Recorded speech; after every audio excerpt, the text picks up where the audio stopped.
Thank you for joining me for this video on Inside Amazon, where I obtained secret information from Amazon's team by traveling to India and approaching their staff members during their cigarette breaks. During this video, I want to talk to you about someone I met who worked for seller support at one of the Hyderabad offices, and it wasn't at the main campus. It's at one of their offices that have no labeling, no signage at all, because as was described to me countless times when I was there, Amazon tends to hide where they keep their people other than their main campus. I want to talk to you about this particular one. Seller support was very, very hard to get information out of, except they do follow intense scripts.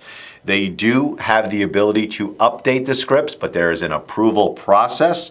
Seller support claims to treat all sellers alike. From what I learned from brand registry, they do find sellers from different parts of the world to be harder to deal with. Chinese sellers are very difficult to deal with. Sellers in India, even though I was speaking with people from India, are very, very difficult. And last but not least, in the top 3 difficult sellers to work with are the American sellers.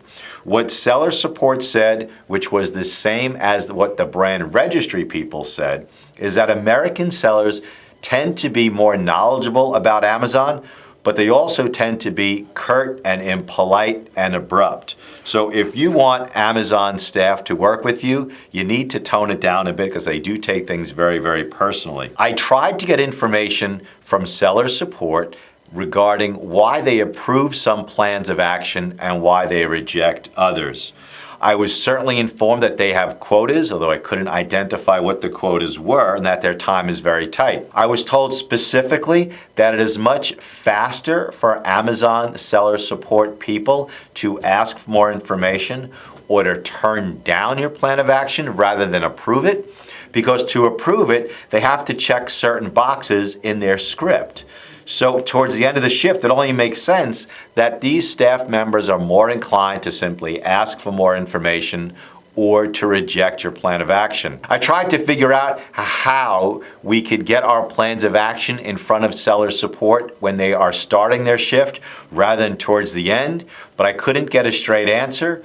Also, it seems like a very difficult thing to do since seller support, just like their other teams in India, work multiple shifts, 24 hours a day, 7 days a week. Now, while there is a script that they follow and there are canned responses, your plans of action are clearly being reviewed by people, not by robots. If you've spoke to an Amazon consultant out there and they're telling you this is all robot-based, from what I learned by traveling to India and speaking with dozens of people that work for Amazon, your emails are being read by people, not by bots. Also, the Amazon people reading your plans of action and your Amazon appeals have the ability to decide whether you did or did not fulfill the script and what they're looking for. So there are both subjective analyses being done as well as objective analyses being done. As a result of speaking with Amazon staff in India, I added some stories to our breaking news.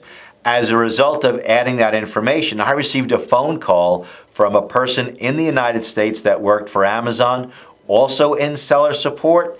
And what he did was really cool. He confirmed that the information in our book on suspensions and that our methodology for writing plans of action, which I share with sellers all over the world, was dead on accurate. He also confirmed exactly what the staff in India was saying.